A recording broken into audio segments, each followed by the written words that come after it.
محمد وعلى آل محمد كما صليت على إبراهيم وعلى آل إبراهيم إنك حميد مجيد. اللهم بارك على محمد وعلى آل محمد كما باركت على إبراهيم وعلى آل إبراهيم إنك حميد مجيد. اللهم انفعنا بما علمتنا وعلمنا ما ينفعنا وزدنا علما. رب اشرح لي صدري ويسر لي أمري واحلل عقدة من لساني يفقه قولي. أعوذ بالله السميع العليم من الشيطان الرجيم من همزه ونفخه ونفسه. بسم الله الرحمن الرحيم. الله لا إله إلا هو الحي القيوم لا تأخذه سنة ولا نوم له ما في السماوات وما في الأرض من ذا الذي يشفع عنده إلا بإذنه يعلم ما بين أيديهم وما خلفهم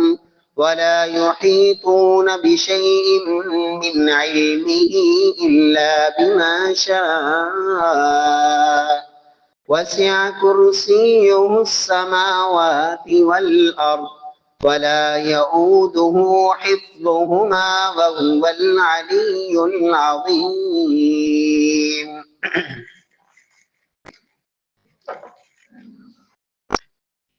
معزز سامعین کرام، محترم بھائیو، بزرگوں، دوستوں، معززات ماؤں اور بہنوں، گزشتہ خطبہ جمعہ میں آیت الکرسی کے حوالے سے چند باتیں عرض کی تھیں۔ قرآن مجید کی یہ سب سے عظیم آیت، سب سے زیادہ فضیلت والی، اللہ رب العزت کی طرف سے حفاظت کا ذریعہ بننے والی، شیاطین، ان کے شرور، ان سے حفاظت کے لیے اور اسی طرح حاسدین کے حسد کی حفاظت کے لیے بہت بڑا ایک ذریعہ ہے۔ رسول معظم صلی اللہ علیہ وسلم کے فرمان کے مطابق جو شخص ہر فرض نماز کے بعد آیت الکرسی پڑھ لیتا ہے، اللہ رب العزت اسے جنت کا داخلہ نصیب فرمائیں گے۔ پیارے بھائیوں، قرآن مجید کی ایک آیت، اس کی عظمت کی بنیادی وجہ یہ ہے کہ یہ آیت اسلام کے بنیادی عقائد میں سے وہ سب سے بڑا اور اہم عقیدہ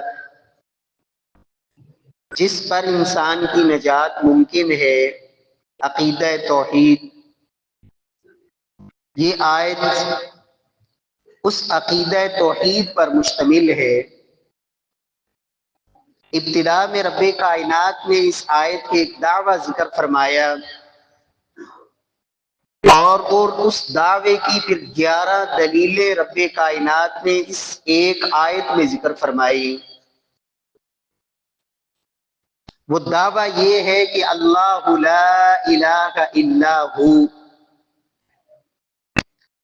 اللہ رب العزت وہ اکیلا وحدہ لا شریک وہی عبادت کے لائق ہے، اس کے علاوہ کوئی معبود حقیقی نہیں۔ یہ ایک دعویٰ ہے کہ لوگوں عبادت صرف اللہ وحدہ لا شریک کی کرو، اس کے علاوہ کائنات میں کوئی ایسی ہستی نہیں جس کی عبادت کی جائے جو عبادت کے لائق ہو۔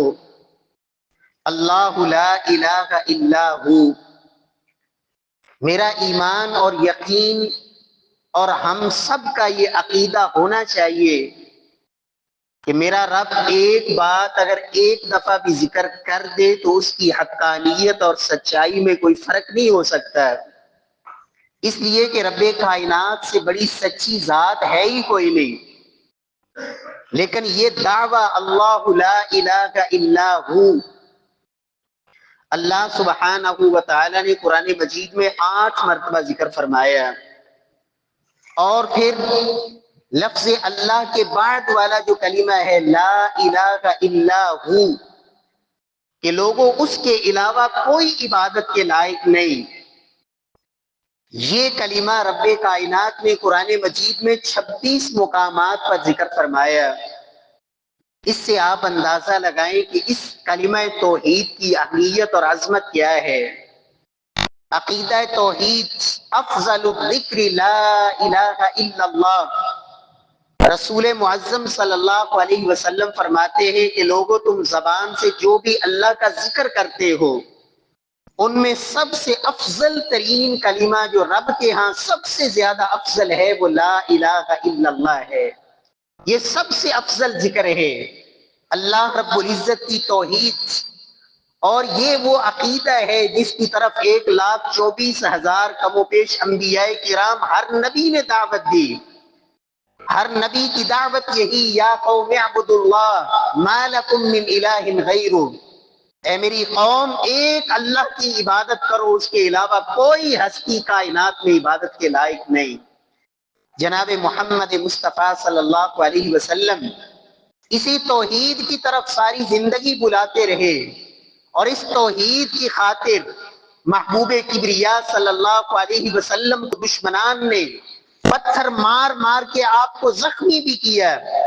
رسول اللہ صلی اللہ علیہ وسلم کے اپنے بھی آپ کے دشمن اور اپنے مخالف ہو گئے، کس وجہ سے؟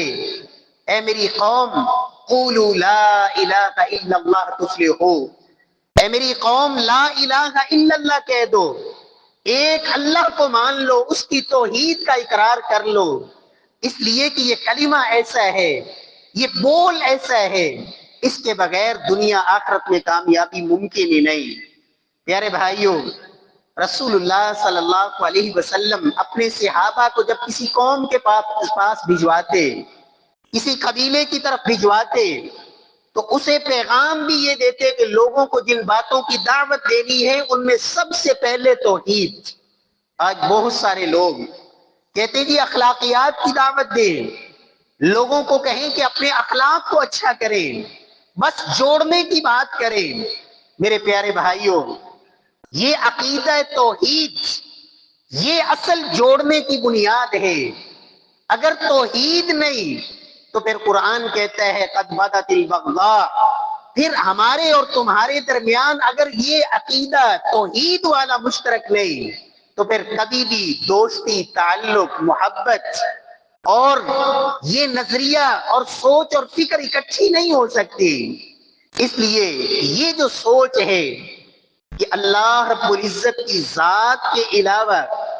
اوروں کو بھی مشکل کشا ماننا، حاجت روا ماننا، اپنی ضروریات حاجات اللہ کے علاوہ کسی اور سے بھی پوری ہونے کی امیدیں وابستہ رکھنا، نبی صلی اللہ علیہ وسلم نے نہ یہ عقیدہ، یہ سبق صحابہ کو پڑھایا، اور نہ ہی آگے لوگوں کو دعوت کی جو آپ صلی اللہ علیہ وسلم نے تعلیم دی۔ اس میں سب سے پہلی بات سیدنا معاذ بن جبل کو اللہ کے رسول صلی اللہ علیہ وسلم نے جب یمن بھجوایا، کہا معاذ اول ما تدعوہم الیہ شہادت واللہ الہ الا اللہ، معاذ سب سے پہلے لوگوں کو جس بات کی دعوت دینی ہے وہ عقیدہ توحید ہے۔ التوحید اولا، توحید سب سے پہلے۔ اللہ رب العزت کی ذات، اس میں شریک، اس کی صفات میں، اس کے اسماء میں اور رب کائنات کی صفات کے اندر کسی قسم کا شرک میرے اللہ کو گوارا نہیں۔ قرآن مجید میں اللہ سبحانہ و تعالی نے 18 نبیوں کے تذکرے کے بعد فرمایا لو اشرکوا لحبط عنہم ما كانوا یعملون۔ ایک نبی نہیں، 2 نبی نہیں، 18 نبیوں کے بعد فرمایا ان کے تذکرے کے، ولو اشرکوا، اگر انہوں نے بھی شرک کیا، لحبط عنہم ما كانوا یعملون، اگر یہ بھی شرک کرتے تو ان کے اعمال بھی ضائع کر دیے جاتے۔ اور امام الانبیاء جناب محمد مصطفیٰ صلی اللہ علیہ وسلم کو بھی سورہ زمر میں اللہ نے براہ راست مخاطب کر کے کہا لَإِنْ أَشْرَكْتَ لَيَحْبَطَنَّ عَمَلُكَ، اے محبوب اگر آپ نے بھی شرک کیا تو آپ کے عمل بھی ضائع ہو جائیں گے۔ میرے پیارے بھائیوں، قیامت والے دن کچھ لوگ آئیں گے، اللہ کا قرآن کہتا ہے قُلْ هَلْ نُنَبِّئُكُمْ بِالْأَخْسَرِينَ أَعْمَالًا الَّذِينَ ضَلَّ سَعْيُهُمْ فِي الْحَيَاةِ الدُّنْيَا وَهُمْ يَحْسَبُونَ أَنَّهُمْ يُحْسِنُونَ صُنْعًا۔ کچھ لوگ آئیں گے کہ ساری محنت ضائع ہو گئی، ان کے جو اعمال ہیں ان کو رات کے ڈھیروں کی طرح اڑا دیا گیا، ان کی محنت ضائع ہو گئی۔ کیوں؟ ان کے اعمال کے اندر یہ بنیاد نہیں، عقیدہ توحید نہیں۔ پیارے بھائیوں، رسول اللہ صلی اللہ علیہ وسلم کے صحابہ کرام، ان کا مشن بھی یہی۔ ربی بن عامر رضی اللہ تعالی عنہ رستم کے سامنے کھڑے ہو کر اسے کہتے ہیں ابتعثنا اللہ، اللہ نے ہمیں اسی لیے دنیا میں بھیجا ہے لنخرج العباد من عبادت العباد الى عبادت رب العباد، کہ ہمیں اللہ نے بھیجا اس لیے، ہمارا مشن ہی زندگی کا یہ ہے کہ لوگوں کو لوگوں کی بندگی سے نکال کر، جن لوگوں نے لوگوں کو اپنا معبود بنا رکھا ہے، ان کو لوگوں کی اس بندگی سے نکال کر ہم ایک اللہ کی بندگی پر لگا دیں۔ ہماری زندگی کا مشن یہ ہے، اور اس مشن کو آگے پہنچاتے پہنچاتے اگر دنیا سے چلے گئے تو پھر اس سے بڑی کامیابی کوئی نہیں۔ سیدنا حرام بن ملحان رضی اللہ تعالیٰ عنہ، صحیح بخاری کی روایت، اللہ کی توحید کا پیغام دیتے ایک ظالم بادشاہ کے سامنے، یہ کلمہ توحید کہتے، حق کا پیغام اس تک پہنچاتے، جب پیچھے سے ان کو ایک ظالم نے نیزہ مارا اور ان کے جسم سے پار ہو گیا تو زبان سے یہ کلمہ نکلا فزت ورب الکعبہ، اگر اللہ کی توحید کا بول آگے پہنچاتے دنیا سے جا رہا ہوں تو اس سے بڑی کامیابی کوئی نہیں، اس سے بڑی کامیابی کوئی نہیں۔ تو میرے پیارے بھائیوں،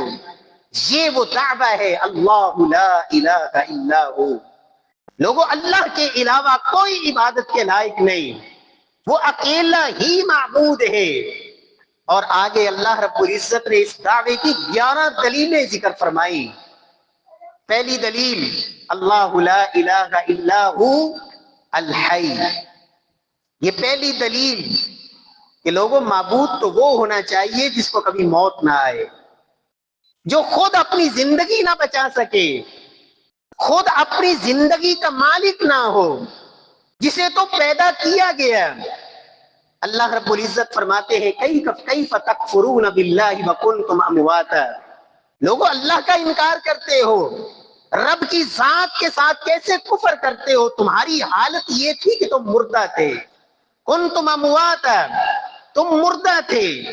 جس کا وجود نہ ہو۔ هل اتى على الانسان حين من الدهر لم يكن شيئا مذکورا، کیا انسان پہ ایسا وقت نہیں آیا کہ دنیا میں اس کا نام و نشان تک نہ تھا، انسان کا وجود تک نہ تھا؟ میرے پیارے بھائیوں، یہ اللہ رب العزت نے پہلی دلیل پیش کی، الحی،